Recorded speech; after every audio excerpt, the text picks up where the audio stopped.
É 25 de janeiro de 1998, e Thomas Lonergan, de 34 anos, e sua esposa Ailey, de 28, partem de seu albergue para mochileiros em Cairns, em um ônibus da BTS Bus Company, para uma curta viagem à cidade de Port Douglas. Eles têm uma reserva para hoje em um barco fretado, com cerca de 12 metros e lugar para 26 passageiros, chamado Alder Edge. O casal pagou cerca de $160 pelo passeio, que os levará para 3 mergulhos nos recifes de fita, uma pilha de cardumes largos das muralhas das barreiras de corais, a 40 milhas da costa. O casal é de Baton Rouge, Louisiana. Eles se conheceram na faculdade e estão casados há 10 anos. Recentemente terminaram de completar uma missão como voluntários do Peace Corps, no Pacífico Sul. Como parte de uma viagem que duraria 3 meses antes de retornarem aos Estados Unidos, o casal decidiu mergulhar na Grande Barreira de Corais. Cassidy tem um fascínio tão grande por mergulho em alto mar, que seu marido acabou aprendendo a gostar também. Thomas e Ailey estão ansiosos para fazer uso de suas habilidades de mergulho. E ao chegarem na primeira parada, eles logo se jogam nas águas, com todos os equipamentos devidamente colocados antecipadamente. Na sequência, os tripulantes, o casal e outros turistas que também estavam no Alder Edge seguem para a segunda parada, e tudo corre como planejado.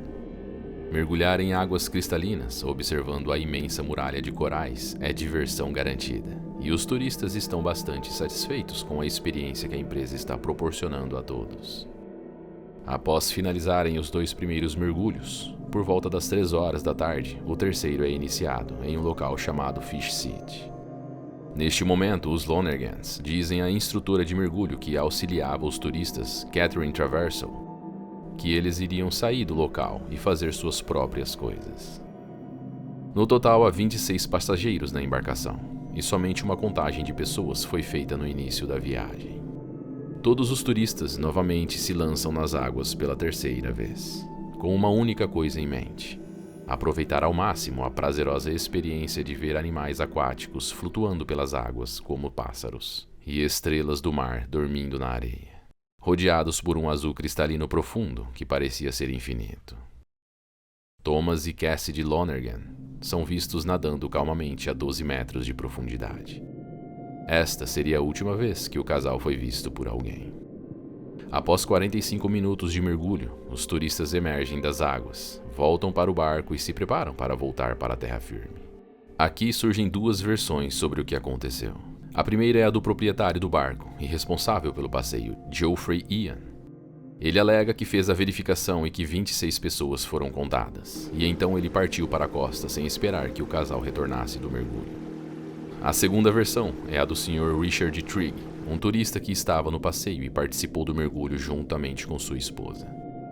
Ele diz que não se lembra de ver ninguém conferindo se todas as pessoas estavam a bordo antes de partir, e que se lembra de ter sido extremamente crítico aos procedimentos de segurança da empresa responsável, pois não sentiu que ele e sua esposa estavam em segurança durante a viagem e nem durante o mergulho daquele dia. Seja como for, não há dúvidas de que Alder Edge calculou mal o número de mergulhadores a bordo antes de partir e voltou para St. Crispin, deixando o casal sozinho no mar, onde sabidamente habitam tubarões brancos e tubarões-touro. Ao atracarem na costa, a tripulação logo começa a desembarcar em direção ao ônibus que os levaria de volta ao ponto de partida. Algumas pessoas notam alguns objetos deixados em um dos assentos. Sem saber de quem era, eles simplesmente os afastam para o canto e continuam seus afazeres. Era um saco de plástico contendo roupas secas do casal Lonergan, os óculos de Thomas e uma bolsa vazia. Outra coisa que ninguém notou foi que no kit de equipamentos da embarcação faltavam 2 tanques de mergulho e 2 cintos de lastro, que na ocasião o casal Lonergan estava usando no mergulho. Logo em seguida, por volta das 5h30 da tarde, o ônibus da BTS chega para levar os mergulhadores de volta para suas acomodações. O motorista Norman Stigant percebe a falta de Thomas e sua esposa Cassidy. Então desce do ônibus e vai ao escritório da BTS para relatar à proprietária, Sra. Corinne Ann Scheringevel, que os Lonergans não estavam esperando por ele quando chegou ao cais. Ele continua e diz que procurou os americanos na sorveteria, nos cafés, no hotel e em outras áreas, mas não os encontrou.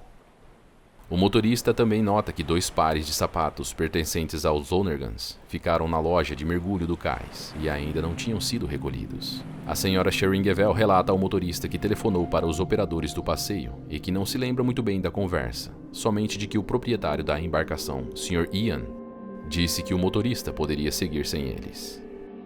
No dia seguinte, dia 26, um dos instrutores de mergulho do Outer Edge voltou ao mesmo local de mergulho com diferentes turistas para um novo passeio. E encontrou os 2 cintos de lastro que o casal usava abandonados. Você pode estar se perguntando o que são estes lastros e por que o casal abandonaria um equipamento de mergulho em uma hora em que teoricamente precisariam de todos os equipamentos possíveis para se manterem vivos. Estes cintos têm a função de impedir que o mergulhador suba à superfície. Ele nivela o peso do mergulhador e do equipamento de mergulho para que a sua mobilidade embaixo d'água seja fácil e tranquila. É possível que o casal tenha abandonado os cintos assim que descobriu que o barco os havia deixado para trás, na tentativa de se manterem flutuando mais facilmente. Mais de 48 horas se passaram após o desaparecimento do casal, sem que ninguém notasse a sua falta. Até que no final da tarde de terça-feira, do dia 27, a tripulação do barco que voltava da mesma atividade de mergulho que o casal tinha feito 2 dias antes, finalmente notou os objetos deixados pelo casal e mostraram para o despercebido capitão da embarcação, Sr. Ian. Assim que ele olhou, ele imediatamente reconheceu a camisa na bolsa como sendo de Thomas, no dia em que mergulhou. Na sequência disse: Jesus Cristo, esses pertences são do casal Lonergan, que mergulharam comigo no domingo passado. Ele liga para o hotel onde os Lonergans estavam hospedados e pergunta se eles haviam retornado. A negativa dos funcionários fazia imediatamente contatar as autoridades. E as buscas pelo casal se iniciam no dia 28 de janeiro, quase 60 horas após serem abandonados no Recife de Corais. No total, 17 aeronaves, entre aviões e helicópteros da polícia, barcos da marinha e mergulhadores civis formam o grupo de resgate. E apesar de tentarem por muitos dias, nenhum vestígio dos Lonergans foi encontrado. Em 5 de fevereiro de 1998, um dos coletes para fornecer flutuabilidade em profundidade que o casal usava foi encontrado perto de India Reeds, cerca de 105 quilômetros ao norte de Port Douglas. O tanque de oxigênio não estava conectado. Algum tempo depois, a roupa de mergulho verde e cinza de Cassidy Lonergan foi encontrada na praia, também perto de Indian Reeds. Tinha rasgos na região das nádegas, supostamente causados por corais. Mais tarde, uma ardósia foi encontrada em uma praia, e isso aparentemente foi confirmado como sendo dos Lonergans, pelas coisas escritas nela. Nenhum vestígio que indique o que realmente aconteceu com o casal foi encontrado, e uma série de processos judiciais e teorias sensacionalistas se iniciou. O capitão da embarcação que operou o mergulho foi indiciado por homicídio culposo, mas seus advogados e o próprio capitão suspiraram de alívio quando, após algumas investigações, encontrou-se diários do casal com trechos que falavam sobre suicídio. No diário de Thomas, havia um trecho escrito por ele que dizia: "Como um aluno que terminou a prova, sinto que minha vida está completa e estou pronto para morrer.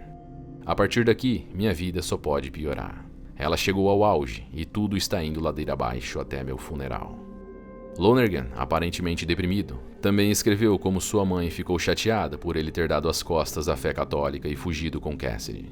Em 9 de janeiro de 1998, apenas 2 semanas antes da viagem de mergulho, a senhora Lonergan também escreveu um trecho alarmante em seu diário, que dizia: "Tom espera ter uma morte rápida e dolorosa, e ele espera que isso aconteça logo. Tom não é suicida, mas ele tem um desejo de morte que pode levá-lo ao que deseja, e eu posso pagar por isso." Ela também escreveu sobre como o relacionamento deles entrou em uma fase nova e doentia. "Nossas vidas estão tão entrelaçadas que agora dificilmente somos 2 indivíduos. Ainda sou Ailey, mas sou principalmente Ailey e Tom. Ele é principalmente Tom e Ailey. Onde estamos agora vai além da dependência, além do amor." O mistério se aprofundou ainda mais, quando 6 meses após o desaparecimento foi encontrado a escrita de pulso dos Lonergans, usada para trocar mensagens com mergulhadores no fundo do mar. Na primeira página havia rabiscos inconsequentes tratando de assuntos técnicos de mergulho, que foram positivamente identificados como sendo a caligrafia de Thomas. Do outro lado, havia outra mensagem que dizia: 8h26 de janeiro. Alguém, por favor, nos ajude. Fomos abandonados por Outer Edge no Recife. Por favor, ajude-nos antes que morramos. Nos meses que se seguiram após o incidente, mais de 20 avistamentos dos Lonergans foram relatados, incluindo a presença de um suposto casal muito parecido com eles em um barco de pesca não identificado, observando de longe o local de mergulho na tarde do desaparecimento. Relatos de que também foram vistos folheando revistas em uma livraria em Port Douglas, ao norte de Queensland. Esses supostos avistamentos alimentaram teorias de que o casal falsificou suas próprias mortes. Em novembro de 1999, Geoffrey, o capitão irresponsável pela embarcação, foi julgado por homicídio culposo e absolvido.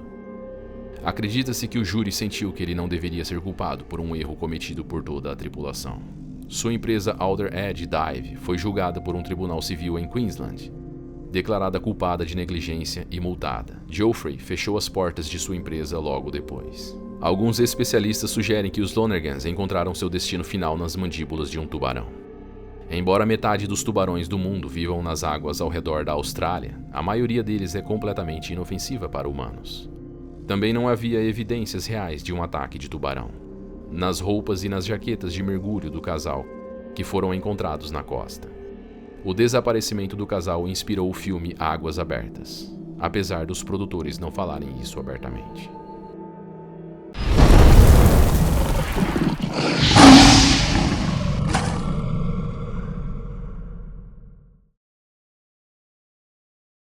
O relato de hoje nos leva para o extremo leste da Austrália, em um local que já foi famoso por ser considerado exclusivo para surfistas. As praias paradisíacas, a simplicidade, o clima rústico e suas atrações turísticas formidáveis fazem muitos esquecerem de um lado não tão bonito assim. Nessas águas habitam metade de todos os tubarões do mundo. A grande maioria são inofensivos aos seres humanos. Mas a pequena parcela restante é suficiente para causar terror que vale por todos os outros. Estamos no litoral de Sydney, em 4 de janeiro de 1942. E a vítima do relato de hoje, senhorita Zeita Steedman, de 28 anos, está em uma lancha junto com 3 amigos. O casal Sr. Frederick H. Bowles, sua esposa Sra. Bowles e a Sra. Reeve. Eles dividiram os custos e alugaram um barco no ancoradouro de Sailors Bay, a 1h10 da tarde, para navegarem até Middle Harbour. Durante a viagem, os amigos decidem parar em um local chamado Floresta dos Franceses para fazerem um churrasco e se divertirem. Pouco antes das 3 da tarde, todos entraram na água, menos a Sra. Reeves, que apenas os observa da costa sentada em uma colina íngreme. Todos têm ciência da presença de tubarões na área, mas a água está pela cintura. Além disso, ela é cristalina e eles sentem que podem perceber algum peixe se aproximando, principalmente um tubarão. Então não veem perigo em ficarem ali. Apesar da margem ser rasa próxima à costa, mais à frente existe uma queda abrupta com profundidade de 9 metros. Não há praia e o fundo é formado por conchas e pedras. As belezas submarinas fascinantes somado ao clima absolutamente propício para um mergulho é tentador demais para deixar passar. E Steedman decide baixar a guarda por alguns instantes, e então se joga em um mergulho e nada um pouco mais longe mar adentro. Seus amigos a aconselham para que não vá, e em tom de brincadeira, Steedman responde: "Se os tubarões me verem, eles vão me pegar." Zeita nada por alguns metros e logo volta e fica parada em pé com a água próxima aos ombros, a aproximadamente 4 metros de distância de seus amigos. Ao se virar para ir em direção a seus amigos, ela bruscamente ergue as mãos e solta um grito de dor e agonia enquanto alguma coisa a levanta acima da superfície. Em seguida, os gritos de desespero são tomados pelo silêncio, quando a mulher é violentamente arrastada para baixo da superfície. A água que estava calma minutos atrás está com fortes ondulações, enquanto uma nuvem vermelha se espalha e toma conta de tudo. Frederick pega um remo na tentativa de espantar o tubarão, enquanto ele rebate a superfície da água freneticamente com a barbatana de sua cauda, e faz repetidos ataques a Steedman. Gradualmente, o animal leva a mulher para o fundo do mar enquanto despedaça seu corpo em ataques extremamente violentos. Frederick liga o barco e se aproxima do animal, na tentativa de forçá-lo a finalmente desistir de Steedman. Do alto, Bowles vê o mar completamente vermelho, como se litros e mais litros de tinta tivessem sido jogados ali. Nesse momento, ficou óbvio para ele que Steedman não tinha mais salvação. A mulher de repente emerge do mar de sangue ao lado do barco, e Frederick imediatamente estende a mão e a agarra pelos cabelos para puxá-la. No entanto, mais uma vez o tubarão abocanha Zieta. Frederick a segura com todas as suas forças, e com um repuxo extremamente violento, o tubarão dilacera o corpo da mulher ao meio com tanta força que seus cabelos cortam as mãos de Frederick, que fica apenas com a parte de cima do corpo da sua amiga. Ele então coloca seus restos mortais no fundo do barco e a cobre com uma lona. Ao olhar para o lado, Frederick vê o tubarão seguindo para o mar com a parte de baixo do corpo de Zieta Steedman em suas mandíbulas. Ao voltarem para o galpão, a ambulância e a polícia foram chamados. O proprietário da empresa e da embarcação que foi alugada para os amigos Sr. West disse que Bowers comportou-se com extrema coragem e frieza em uma das situações mais terríveis que qualquer homem poderia ser colocado.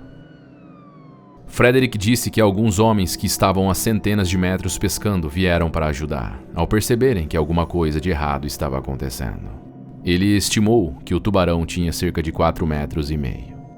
A senhora Reeves estava totalmente colapsada em estado de choque e também foi atendida pelos paramédicos.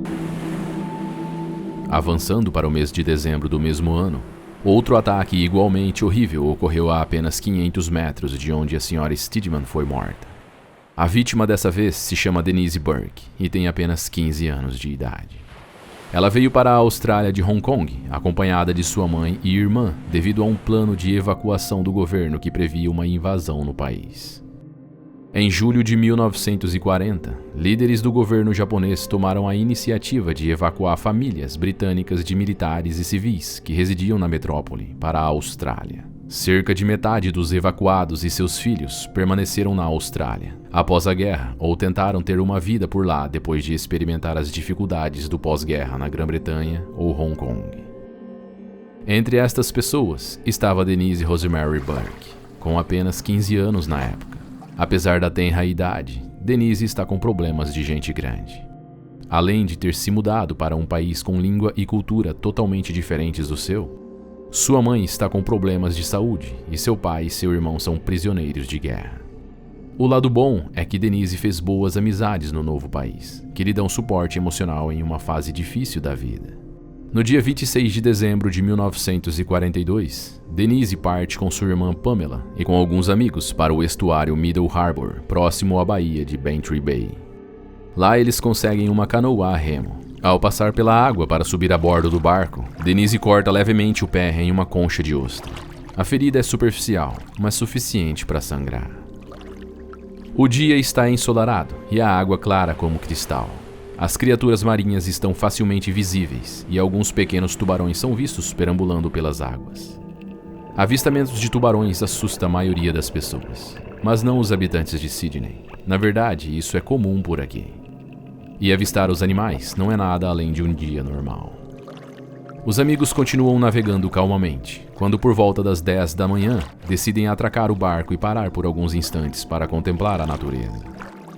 A água azul cristalina e a areia branca no fundo do mar enchem os olhos de John Snowgrass, de 17 anos, que imediatamente pula do barco e nada até a parte mais profunda do estuário, indo e voltando inúmeras vezes. Denise e sua irmã Pamela também descem e ficam nas margens com a água até os joelhos, zanzando para lá e para cá enquanto conversam entre si. Cerca de 30 minutos se passaram desde que os amigos atracaram. Denise está de joelhos na água, a uma profundidade de cerca de meio metro, quando um tubarão surge do nada e abocanha sua perna. O animal crava suas presas na coxa esquerda da jovem e começa a balançar a cabeça violentamente. John Snowgrass, que estava nadando na parte mais profunda apenas alguns minutos antes, corre até o barco para pegar o remo e tentar espancar o animal, enquanto os outros amigos jogam tudo o que encontram pela frente no predador. A pequena garota é sacudida violentamente inúmeras vezes, enquanto é arrastada para o fundo do mar. Seus amigos sobem no barco e seguem o rastro de sangue deixados na água. Alguns segundos de muita agonia se passam enquanto o animal rasga o corpo de Denise, até que finalmente a solta. Seus amigos imediatamente a levam para a praia, mas já é tarde demais. Denise foi dilacerada da parte inferior do abdômen até a próxima ao joelho. Seus olhos estão revirados e ela já não respira mais. Os jovens imediatamente chamam o resgate e, enquanto aguardam, veem a barbatana do tubarão circular calmamente pela água totalmente tingida de vermelho pelo sangue de Denise. Em seguida, o resgate chegou, apenas para constatar que Denise Burke já estava morta há algum tempo. O anúncio formal do óbito veio do hospital para onde ela foi levada. Os tubarões, ou o tubarão responsável pelos ataques a Denise e a Steedman, nunca foram encontrados. Especialistas dizem que muito provavelmente o corte no pé de Denise foi o que atraiu o animal para as margens.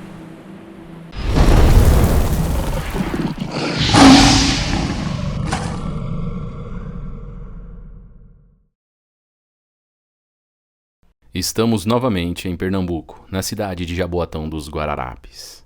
Já estivemos por aqui antes, no episódio que envolveu o ataque de um leão de circo ao garoto José Miguel. O link do vídeo está na descrição, caso você queira relembrá-lo. Aqui existe uma praia chamada Piedade, que está se destacando no cenário nacional, não apenas por suas belezas, mas pelos perigos que a habitam. Ela é recordista de ocorrências de ataques de tubarão. Desde 1992, foram registrados 65 ataques no estado, a maioria nesta parte do litoral. Em uma agradável tarde de sábado, um homem de 34 anos, chamado Pablo, se reúne com amigos para jogar futebol de areia nas margens da praia de Piedade. Ele é vendedor ambulante de balas e trabalha duro durante a semana, de farol em farol e nos ônibus municipais. Quando o turno do sábado acaba, a única coisa que ele deseja é relaxar e curtir o dia com a família e com os amigos. Após o jogo, os amigos descem até o mar para limparem a areia do corpo. Como frequentadores assíduos da Praia de Piedade, as placas, os bombeiros e os exaustivos avisos diários os deixam cientes sobre os perigosos tubarões que espreitam as águas.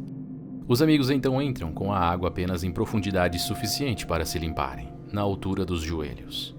Pablo é de outra cidade litorânea e está ali pela segunda vez. Ele não acredita muito nos perigos que a praia representa, então resolve entrar um pouco mais fundo. A maré está alta, a água suja e a lua cheia neste dia. Condições propícias para um ataque de tubarão. Seus amigos o aconselham para que não vá, mas ele não dá ouvidos. Já na parte mais profunda do mar, ele sente alguma coisa passando por suas pernas. Achando que é seu amigo, diz: "Ei, pare com isso, José, que brincadeira chata." Mas percebe que José estava na sua frente a uma distância que torna impossível ele ter feito aquilo. Então ele grita: "Tubarão!" e se vira para nadar de volta, quando o animal crava com firmeza suas presas em sua perna direita. Desesperados, alguns de seus amigos correm para a areia e começam a gritar por ajuda, enquanto Pablo inicia uma luta contra o animal. O tubarão o chacoalha violentamente, tentando arrancar sua perna, enquanto Inácio enfia a mão direita dentro de sua boca e aperta os olhos do predador com a esquerda, até que consegue se soltar. Gravemente ferido, Pablo nada por alguns metros até que seus amigos o pegam e o carregam com a ajuda de mais algumas pessoas para a terra firme. Alguns salva-vidas que perceberam a situação logo se dirigem para o local, onde imediatamente iniciam os procedimentos de primeiros socorros e conseguem conter parcialmente a hemorragia. Pablo é levado de helicóptero para a emergência, perdendo muito sangue e com baixo batimento cardíaco. Mais tarde ele disse que perdeu a consciência quando chegou na sala de cirurgia. Adércio Pereira, o cirurgião do hospital, relatou que os ferimentos de Pablo Inácio foi o caso mais desafiador que ele já enfrentou. A cirurgia durou cerca de 4 horas e após o procedimento ele foi encaminhado para a UTI. A única mordida que Pablo recebeu foi suficiente para dilacerar completamente sua perna do joelho para baixo, que precisou ser amputada. Ele também perdeu o braço direito na altura do cotovelo e sofreu graves lacerações no esquerdo. No total, Inácio passou 33 dias se recuperando no Hospital da Restauração. Apesar de tudo, Pablo está feliz e agradecido por estar vivo. Sua recuperação surpreendeu a equipe médica. Seu porte físico foi muito importante para suportar todas as lesões, mesmo perdendo muito sangue, afirmou um cirurgião. Após o ataque, algumas pessoas se perguntaram se mesmo lugares rasos são perigosos no mar. Na ocasião, um salva-vidas explicou que já atendeu incidentes com a água para baixo do joelho. onde uma mulher foi urinar no mar, pensando que estava segura, mas acabou sendo atacada. A urina atrai o tubarão, assim como o sangue. Materiais cintilantes como anéis e relógios também são fatores de risco, e nem a parte mais rasa se torna segura, finalizou ele. Avançando 48 dias após o incidente com Pablo, em uma manhã ensolarada do dia 2/6 de 2018, José Ernesto Ferreira da Silva, de 18 anos, estava curtindo o dia com alguns amigos, na praia de Piedade, também em frente à igrejinha. Ele saiu escondido de sua mãe. Ela não permite que ele entre no mar, pois é moradora da região e conhece bem os perigos da localidade. Por volta das 4h30, José, junto com seus amigos, decidem entrar no mar. Somente neste dia, o salva-vidas do local já tinha alertado mais de 20 pessoas que ousaram entrar no mar mesmo com as placas de aviso por todos os lados. José Ernesto é uma dessas corajosas pessoas, que entra despreocupadamente na parte mais profunda do mar. O salva-vidas Carlos César Santana da Silva, de 34 anos, imediatamente vai até ele e pede para que ele se retire da água. O garoto, com a típica bravura e senso de humor de um jovem de 18 anos, diz: "Se um tubarão aparecer aqui, eu saio no braço com ele." Foi nesse momento, enquanto o salva-vidas conversava com o rapaz, que um tubarão o atacou. Apesar dos riscos e da teimosia do garoto, Carlos corajosamente entra na água e o retira do mar, com um grande ferimento na região da virilha. Ele foi socorrido pelos bombeiros e pelo Serviço de Atendimento Móvel de Urgência, que o levaram para o Hospital da Aeronáutica, também em Piedade. Ele teve 2 paradas cardíacas pelo caminho, devido à perda de sangue. Em seguida, José foi transferido para o Hospital da Restauração, onde passou por uma cirurgia que durou 3 horas. Para conter a hemorragia, os cirurgiões retiraram uma das pernas de José na altura do quadril. Após o procedimento, José foi enviado para a UTI, mas não resistiu e faleceu na madrugada do dia seguinte. A morte do jovem causou grande comoção popular na região, e muitas homenagens marcaram seu enterro. Durante o cortejo, amigos do jovem acompanharam o caixão com pandeiros, berimbaus e outros objetos relacionados à capoeira, uma das paixões do jovem. Sua mãe Elisângela entrou no cemitério emocionalmente abalada e foi amparada por familiares. Ela segurava adereços utilizados pelo filho durante as aulas de capoeira. Amigos do jovem levaram cartazes expressando o luto por sua morte e coroas de flores em sua homenagem.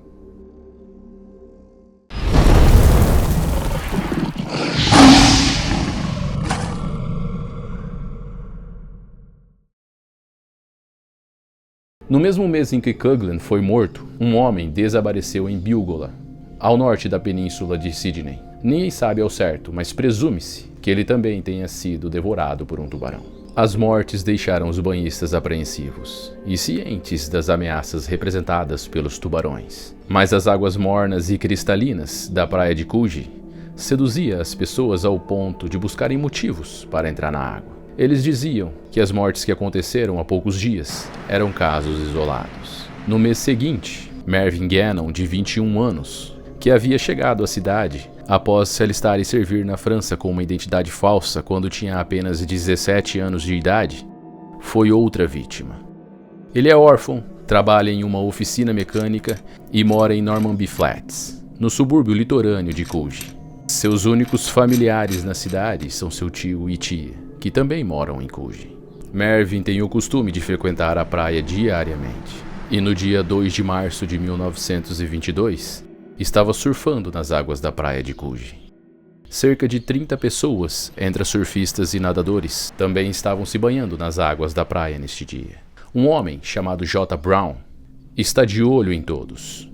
Ele é um observador de tubarões, e quando avista algum, soa um alarme para que os banhistas saiam da água. Próximo das 11 horas da manhã, quando Mervyn Gannon finaliza uma onda que tinha acabado de surfar, o observador vê uma pavorosa barbatana triangular de tubarão abrindo caminho pelo mar em direção a Gannon. Nessa hora, em vez de fugir a nado, Mervyn se volta contra o tubarão e começa a socá-lo com todas as forças. Várias testemunhas presenciam o ataque, que acontece a apenas 20 metros da praia, e veem quando Mervyn retira o braço da água na altura da cintura, totalmente dilacerado e sem uma das mãos. O tubarão havia arrancado metade de seu braço direito. O gosto de sangue evidentemente enlouqueceu o tubarão, que novamente investiu contra o surfista. Sua mão esquerda era tudo o que lhe restava, e com ela, Gannon continuou lutando para se salvar. O tubarão ataca com tanta tenacidade que desconsiderava o fato de já estarem na parte mais rasa da praia, e continuava vigorosamente mutilando o rapaz, que acabou dilacerando o seu braço esquerdo também. Os ataques consecutivos a Gannon duraram apenas alguns segundos. A essa altura, o observador Brown conseguiu alcançá-lo passando pela água manchada de sangue e o arrasta para a terra firme junto com outro surfista chamado Ernest Carr, que viu a situação dos homens na água e os alcançou para ajudar. Cada um pegou uma parte do braço que havia restado de Gannon, e enquanto puxavam por entre as ondas já bem próximos da praia, para o horror de todos, o tubarão fez um terceiro e mais assustador ataque. O animal vira de bruços e quase pula em cima de Gannon. O choque do impacto abala os socorristas quando o tubarão crava suas mandíbulas nas costas de Gannon e o puxa violentamente. Mesmo aterrorizados, Brown e Ernest, determinados a salvar o amigo de esporte, não afrouxam o aperto nos braços de Milton, nem por um segundo sequer, e continuam carregando-o, um passo de cada vez, rezando para que as investidas do tubarão não se direcionem a eles, com uma bravura que mais tarde descreveriam como esplêndida. Os homens finalmente conseguem chegar à praia, com Marvin Gannon consciente em seus braços. Ao deitarem ele na praia, ele diz para seu amigo: "Estou suculento hoje, Brown. Se houvessem 14 tubarões na água, todos teriam me mordido." Para a sorte de Milton, uma ambulância do distrito estava a caminho da praia, e chegam imediatamente após colocarem ele na areia da praia, e ele recebe os primeiros socorros e é enviado às pressas para o hospital. O jovem foi internado pelo Dr. Cunningham, que posteriormente afirmou que os braços de Gannon estavam tão mutilados que a maior parte teria de ser amputada. A parte superior da nádega e a parte superior das costas foram descarnadas até o final da espinha. Uma de suas pernas estavam com cortes irregulares, indicando onde os dentes do tubarão haviam penetrado. Ele também estava com escoriações no peito e sofrendo de choque grave.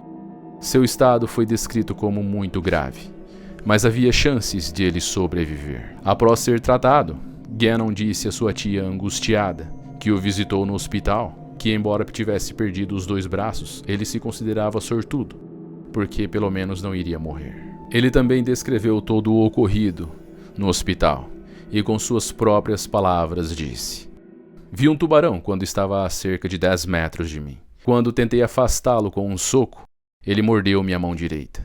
Foi uma sensação horrível, mas consegui afastá-lo. O tubarão veio para cima de mim novamente.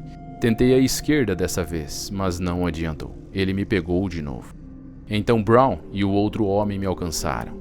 Enquanto nos dirigíamos para a praia, pensando que tudo já havia terminado, o tubarão me atacou novamente e rasgou minhas costas. Achei que meu coração fosse parar de bater nessa hora. Brown e Ernest são ótimos caras. Sou grato a eles. E vai ser estranho viver sem os braços, mas pelo menos eu não vou morrer", finalizou ele. Apesar de sua incrível coragem, porém, Milton sucumbiria à gangrena e morreria mais tarde. O premier James Dolan reforçou a narrativa popular que enfatizava o heroísmo de Gannon, e em homenagem a ele, declarou que a Austrália não pode poupar um cidadão capaz de exibir uma coragem tão maravilhosa diante de um perigo terrível e a paciência e determinação demonstrada diante de suas últimas horas. A cidade chora novamente, finalizou. Seguido tão de perto a morte de Coughlin, o ataque a Marvin Gannon enervou os banhistas de Coogee em particular. Isso levou o governo a oferecer uma recompensa pela captura de qualquer tubarão em Coogee Bay, incluindo dinheiro extra se fosse comprovado que o tubarão capturado foi o que matou qualquer um dos homens. Os responsáveis também examinaram técnicas de captura em outras partes do Pacífico, para ver como poderiam aplicar em Sydney, em um período em que todas as espécies de tubarões eram consideradas devoradoras de homens, e igualmente temidos. Pelo prisma da história, é difícil para mim imaginar que um país tão desenvolvido mesmo para a época colocou um animal tão fabuloso, que tem um imenso valor para o ambiente marinho, na lista de inimigos número 1 do povo. Nos 16 anos seguintes, haveria um total de 16 ataques de tubarões nas praias oceânicas mais populares de Sydney, metade deles fatais, e todos relatados com detalhes macabros pela imprensa. Com cada ataque, veio um vigor renovado para o abate de tubarões, e os jornais foram inundados com sugestões de novas técnicas, como iscas de bambus e até dinamite. Alguns desses casos incluiu Marcia Hathaway, uma atriz que foi atacada em Middle Harbour. Este será o caso do nosso próximo episódio desta minissérie, A Era dos Tubarões Australianos. Tubarão mata a atriz na praia a uma profundidade de 60 centímetros. Essa era a chamada gritante das manchetes do The Sydney Morning Herald, em 29 de janeiro de 63. Este será o assunto do terceiro capítulo da minissérie A Era dos Tubarões Australianos, que você vai ver agora. A atriz morta por tubarão foi a história principal do The Daily Mirror, no mesmo dia, com uma emocionante história subsequente, na página 2, sugerindo que o tubarão assassino poderia atacar novamente. O ataque foi em águas surpreendentemente rasas, logo acima da altura dos joelhos, e tudo aconteceu em uma pequena e charmosa baía de Sydney, o que causou arrepios na espinha de moradores e turistas. O litoral da Austrália tem mais de 25 mil quilômetros de comprimento e cerca de 170 das 400 espécies de tubarão habitam essas águas. Os ataques de tubarões podem ocorrer em qualquer época do ano na Austrália, mas são mais comuns durante os meses de verão, de novembro a abril, quando milhões de pessoas se aglomeram nas praias durante o clima mais quente. Justamente a época em que Marcia Hathaway, uma promissora atriz muito conhecida em Sydney de 32 anos, estava em um piquenique marítimo junto com seu noivo Frederick Knight, de 38 anos e mais 5 amigos, em uma manhã preguiçosa de fim de semana prolongado do Dia da Austrália, em 1963. Bebidas geladas e um almoço leve no convés de ré do barco levam a uma conversa divertida e bem-humorada.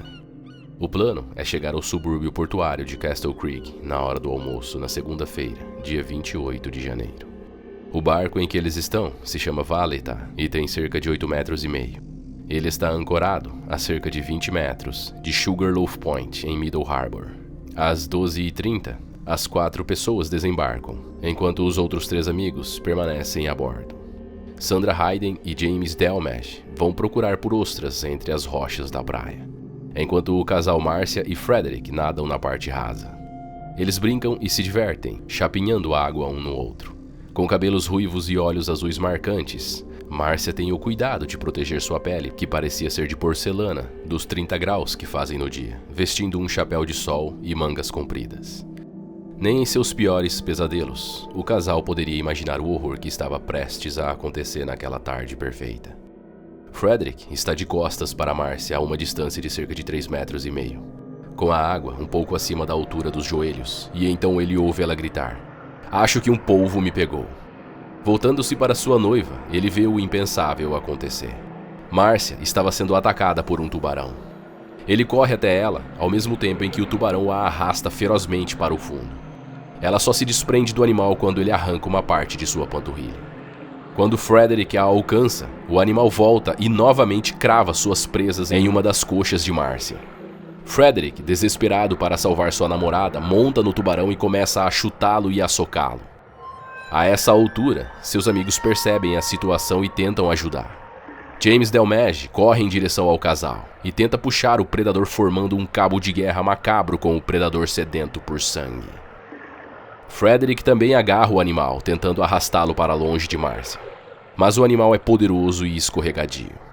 E Frederick pensa que nunca vai conseguir salvar sua frágil noiva das poderosas mandíbulas do animal. Ele pisa no tubarão com força e sente algo macio e poroso. Mais tarde, ele disse que pensava ter pisado na boca do animal. Assim, finalmente o tubarão enfurecido solta Marcia. Então os amigos a carregam para a terra firme. Os proprietários da embarcação David Mason e Peter Colden rasgam lençóis de beliche para usar como torniquetes para salvar sua amiga totalmente em choque, mas ainda consciente. Eles a levam para um abrigo de barcos no sopé da Edinburgh Head, em Castle Creek. e Frederick corre para encontrar um telefone e faz uma chamada de emergência. Depois volta para confortar sua esposa. Os ferimentos que o animal infligiu ao corpo de Marcia eram terríveis. Frederick olha nos olhos de sua esposa e pergunta se está com dor. Ela calmamente responde: "Não está doendo, não se preocupe comigo, querido. Deus cuidará de mim." Essas seriam as suas últimas palavras. Às 13h30, a atriz gravemente ferida foi colocada em uma ambulância, que acabou quebrando enquanto subia uma trilha íngreme. Cerca de 30 pessoas empurram o veículo desesperadamente, mas o declive é acentuado e a embreagem do automóvel se quebra. Quando uma segunda ambulância chegou, Marcia já havia parado de respirar. Frederick disse mais tarde: "Já vi homens morrerem, mas nunca vi ninguém tão corajoso quanto minha noiva." Um pescador experiente chamado Tom McCullough, junto com seu auxiliar Shane Watson, que já haviam pescado tubarões assassinos antes, pescaram um tubarão de quase 3 metros a 100 metros de distância de onde Marcia havia sido atacada, às 22 horas de terça-feira. Ele pesava cerca de 300 quilos. Membro da Shark Research Association, coletou uma amostra de sangue do tubarão e dentes de todas as seções de suas mandíbulas, e comparou com os 3 fragmentos de dentes de tubarão retirados do corpo da atriz. Apesar de estarem crentes de que era o tubarão autor do ataque, em 1º de fevereiro foi relatado que os testes nos dentes do tubarão indicaram que não foi ele que matou Marcia Hathaway. No ano seguinte à morte da atriz, o conselho de Willow Bay ergueu 60 sinais de alertas de tubarão ao longo da costa de Middle Harbor, que dizia: "Perigo, tubarões comedores de gente. Mantenha-se fora da água." As placas estavam em inglês e iugoslavo. Os arranjos para o funeral da Sra. Hathaway foram feitos na igreja em que ela e sua mãe frequentavam regularmente. Na década de 1990, houve 82 ataques de tubarões registrados na Austrália, que saltaram para 161 na década seguinte. Em 2020, a Austrália relatou 22 ataques de tubarões não provocados, que representaram 38% do total mundial. Destes, 8 foram fatais e representaram metade de todos os ataques fatais de tubarões em todo o mundo em 2020. Em média, 77 ataques de tubarões ocorrem em todo o mundo a cada ano, com os Estados Unidos geralmente relatando o maior número.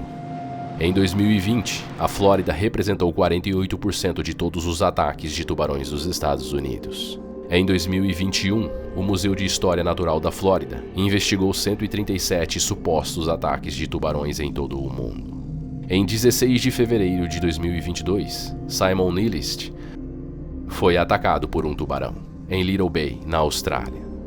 Todo o ocorrido foi registrado por câmera. Testemunhas disseram que o animal tinha cerca de 5 metros de comprimento. Os danos causados a Simon foram absolutamente catastróficos. Este será o tema do nosso próximo episódio desta minissérie, A Era dos Tubarões Australianos.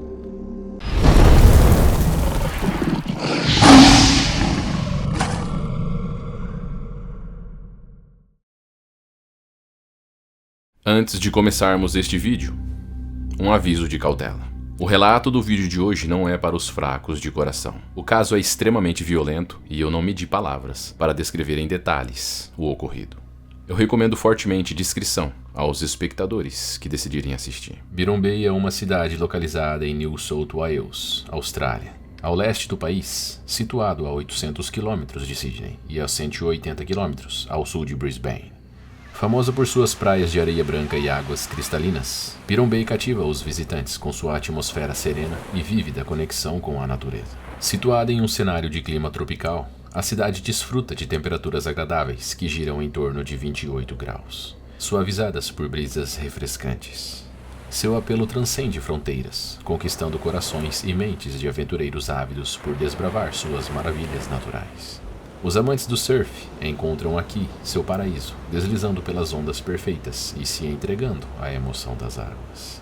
Foi aqui que John e Debbie Ford, casados há apenas 15 dias, decidiram embarcar em sua tão aguardada lua de mel. Movidos pelo amor à natureza e à aventura, o casal encontrou em Byron Bay o cenário perfeito para iniciar as memórias de vida juntos. Mas o que ficou na memória deste fatídico dia foi tudo menos boas memórias. Em 9 de junho de 1993, às 9h30 da manhã, o casal parte para se aventurar em um mergulho recreativo nas águas de Julian Rocks, um arquipélago rochoso, desabitado e uma reserva natural exuberante. Ali eles se deparam com um verdadeiro paraíso subaquático, repleto de uma ampla variedade de fascinantes animais marinhos. Enquanto se preparavam, a expectativa contagiava tanto John quanto Debbie. Ambos são mergulhadores experientes, familiarizados com as profundezas do oceano. Com cada equipamento ajustado e verificado, eles sentem uma vibração pulsante de empolgação percorrendo seus corpos. Junto ao casal está o instrutor de mergulho Jeffrey Beckering, com sua experiência e conhecimento das águas de Byron Bay. Sua função é orientar e garantir a segurança de todos os mergulhadores. Acompanhando Jeffrey está sua amiga Sadie Gregory, que também participava do curso de mergulho, acrescentando uma dose extra de camaradagem e companheirismo à jornada subaquática.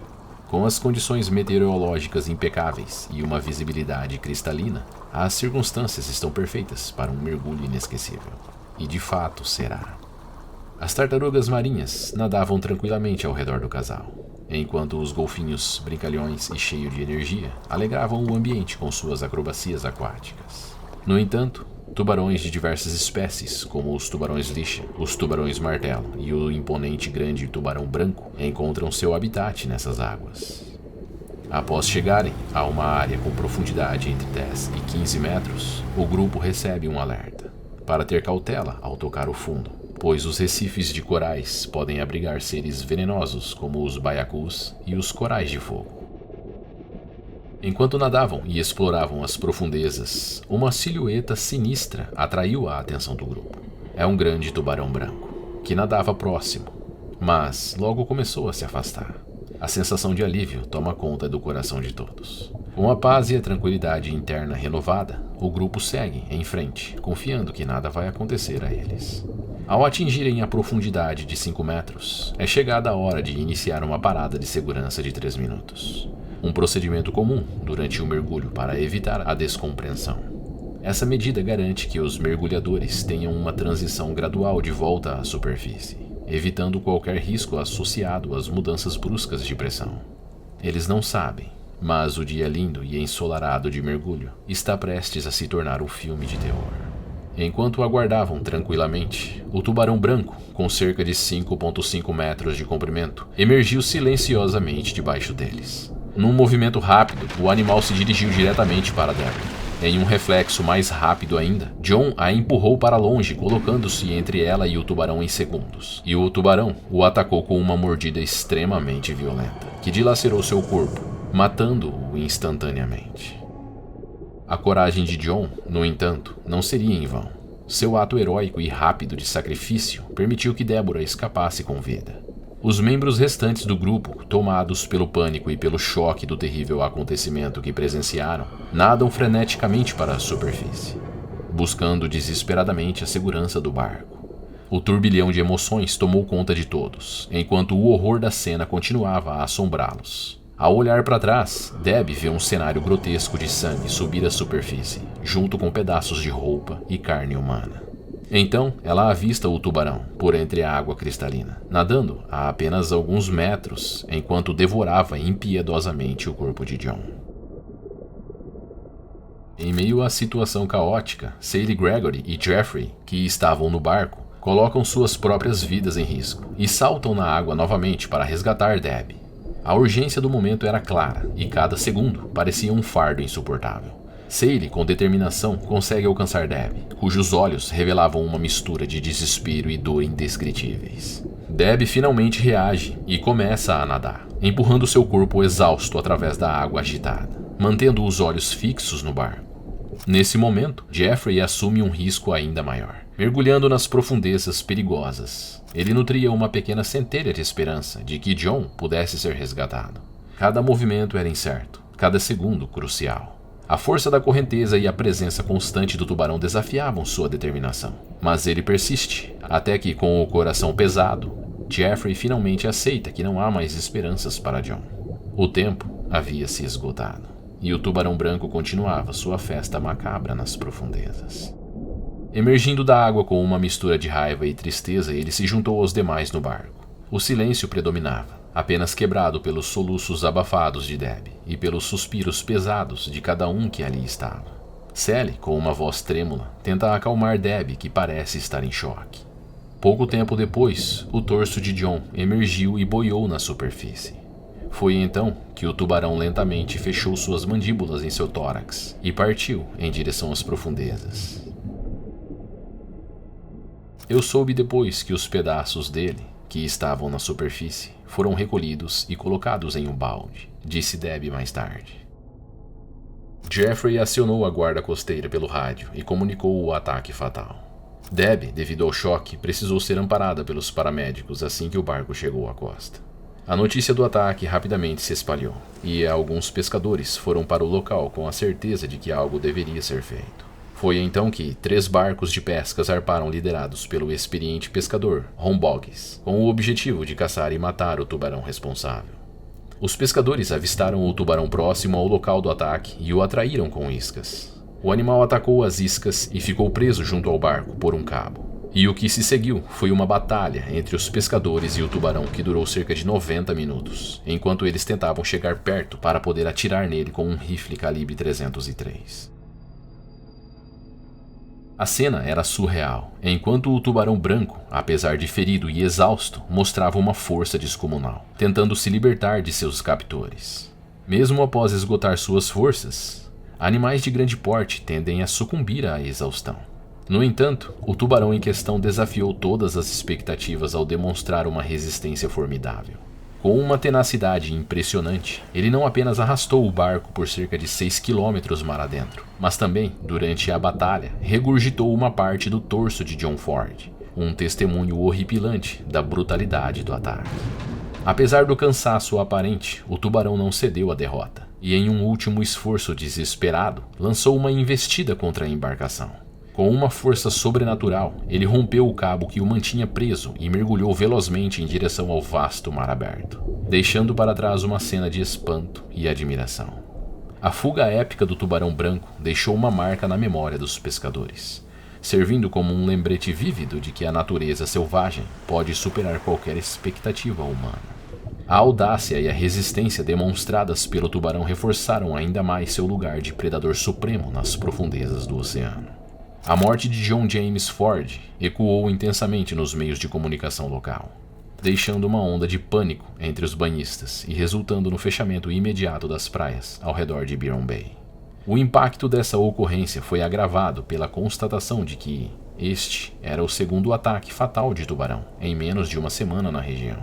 Apenas 4 dias antes, Terry Cartwright havia sido atacada e morta por um tubarão próximo à costa da Tasmânia, ao norte da Austrália. Nós relatamos este caso aqui no canal. O vídeo está na descrição, caso você queira revê-lo. Gradualmente, à medida que a investigação dos ataques prosseguia e as medidas de segurança eram implementadas, um senso de confiança começou a se reestabelecer. Com o tempo, as praias de Byron Bay reabriram, mas não sem um renovado respeito pelas criaturas marinhas e um compromisso renovado em promover a preservação dos ecossistemas costeiros. Nenhum inquérito formal foi conduzido para investigar a morte de John Ford. O legista e o escrivão do tribunal local de Byron Bay, Graham Fleming, decidiram encerrar o caso, afirmando: esta cidade já sofreu o suficiente. Não há muito a ganhar com a repercussão de um inquérito formal. Ele acrescentou: a última coisa que essa cidade precisa é de outro ataque ou da atenção que um inquérito formal sobre essa morte traria. Apesar da tragédia que assombrou a comunidade local, Byron Bay continua sendo um destino popular entre os turistas, mesmo 3 décadas após o incidente. Apesar do terrível trauma que Debbie Ford enfrentou naquele fatídico dia, ela encontrou forças para retornar às águas e retomar sua paixão pelo mergulho. Ela afirma que jamais esquecerá o que aconteceu. Porém, seu amor pelos oceanos e pela beleza deste lugar é algo que ela não pode abandonar. O comportamento exibido pelo tubarão após o ataque segue um padrão observado em predadores de grande porte. Quando se sentem ameaçados, esses animais têm um instinto de regurgitar suas presas para se livrar de um potencial perigo, e, assim, estar prontos para atacar novamente com toda a sua agressividade. É comum que os tubarões ajam dessa maneira, para proteger seu território ou quando se percebem em situações de ameaça. Esse comportamento instintivo revela uma fascinante adaptação evolutiva dos tubarões, permitindo-lhes sobreviver em ambientes desafiadores e enfrentar ameaças de forma eficaz. Ao regurgitar a presa, o tubarão se liberta de um possível obstáculo, recuperando sua mobilidade e capacidade de ataque com toda a ferocidade característica. Essa estratégia defensiva demonstra a resiliência e a habilidade desses magníficos predadores, que evoluíram ao longo de milhões de anos para se tornarem os mestres dos oceanos.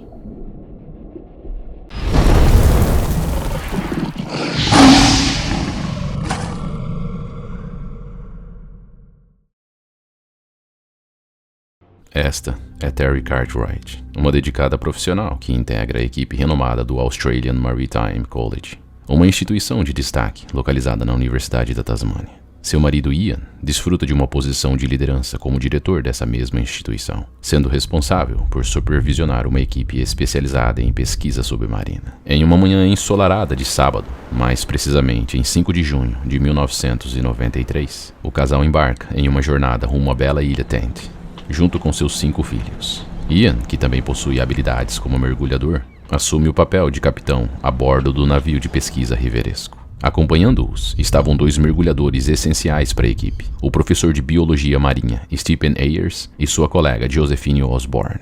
Essa expedição promete ser uma aventura fascinante, envolvendo a exploração das águas misteriosas que cercavam a ilha Tent. Ian, como diretor e mergulhador, liderava a equipe com sua experiência e conhecimento, enquanto Terry contribuía com sua perícia e dedicação no auxílio das pesquisas. A presença dos filhos da família Cartwright adicionava um toque especial, proporcionando-lhes uma oportunidade única de vivenciar a grandiosidade do oceano e a importância da conservação marinha.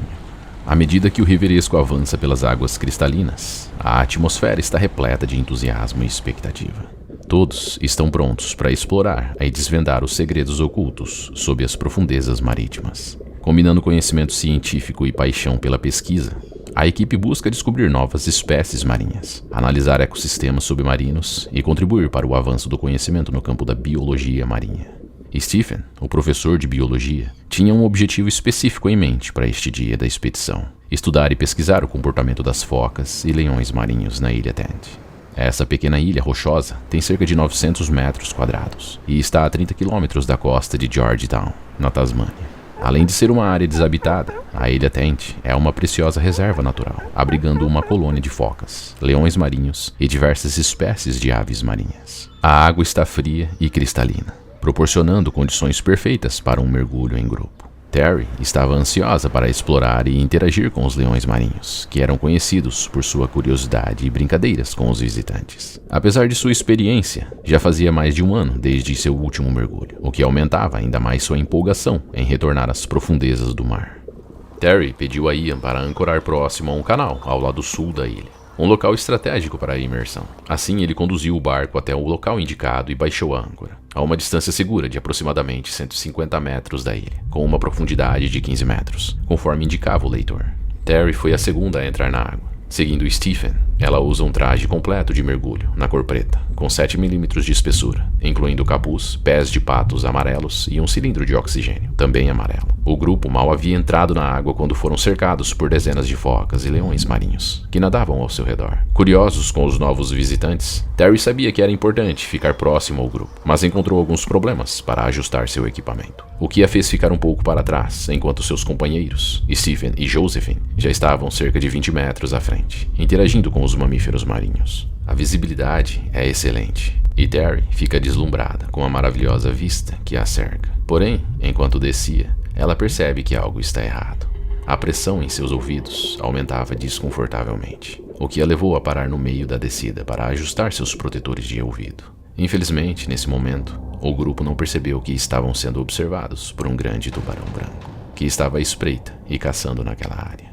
De repente, o tubarão ataca Terry com uma força avassaladora, atingindo-a tão violentamente que o impacto fez com que seu regulador de oxigênio fosse arrancado da boca. Stephen e Josephine, que estavam um pouco mais abaixo, testemunharam aterrorizados o tubarão se movendo rapidamente como um torpedo em direção a Terry, que estava desorientada pelo primeiro ataque. O predador se aproximou e cravou suas mandíbulas em seu torso, movendo-se violentamente e causando ferimentos profundos, transformando a área ao redor em um terrível cenário totalmente vermelho.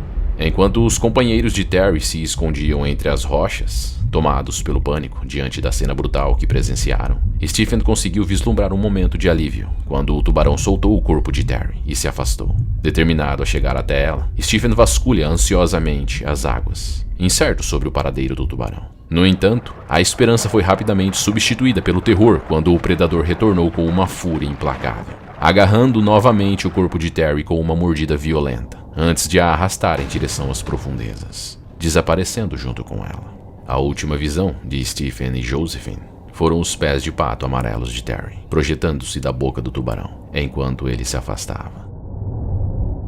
Após um tempo angustiante, Stephen e Josephine emergiram das águas e nadaram desesperadamente em direção à ilha. Eles finalmente conseguiram subir ao cume rochoso, buscando um refúgio seguro para processar o horror que acabaram de presenciar. Enquanto isso, a bordo do Riveresco, Ian e as crianças, alheios à tragédia que se desenrolava, contemplavam a paisagem. Porém, a alegria se transformou em apreensão quando perceberam os gestos desesperados e ouviram os gritos de socorro vindos de Stephen e Josephine.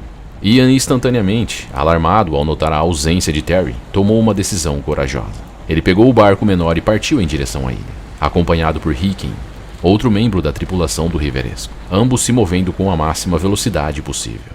Ao chegar às águas próximas à ilha, Ian circula a área, esperando encontrar algum sinal de Terry. Por quase 1 hora, ele buscou desesperadamente por qualquer vestígio, mas seus esforços foram em vão. Com o coração pesado e com a dor da perda de sua esposa, Ian retorna ao Riveresco, sem escolha, a não ser enfrentar a tarefa devastadora de dar a terrível notícia aos seus filhos. Ele imediatamente solicita ajuda à guarda costeira pela estação de Bell Bay, e assim as equipes chegaram e iniciaram uma busca com barcos e helicópteros, tentando encontrar qualquer rastro de Terry. No entanto, apesar de todos os esforços, o destino trágico de Terry permaneceu envolto em mistério, deixando todos com um sentimento de desesperança e em um luto profundo. No fim da tarde daquele dia sombrio, a natureza cruel revelou pistas perturbadoras sobre o destino trágico de Terry. Fragmentos do traje de mergulho dilacerado emergiram na superfície, flutuando como memórias sombrias da terrível ocorrência. A descoberta deixou todos perplexos, pois testemunhava-se a brutalidade do ataque que ocorreu horas antes. Entre os destroços do traje, uma perna humana foi encontrada, ainda com o pé de pato amarelo preso, a aproximadamente 1 quilômetro de distância do local do ataque. A descoberta intensificou a dor da perda, pois era um lembrete vívido de que nada restou de Terry, além desses restos fragmentados. Apesar dos esforços incansáveis para encontrar respostas e vestígios adicionais, o mar guardou em silêncio os segredos finais do ocorrido. Não houve mais achados significativos, apenas o vazio das águas que engoliram a evidência e a esperança de uma conclusão mais clara. A incerteza se enraizou nas mentes daqueles que procuravam por respostas, deixando-os em um estado de angústia e perplexidade diante da escuridão impenetrável do oceano. O tubarão, autor do ataque, jamais foi encontrado.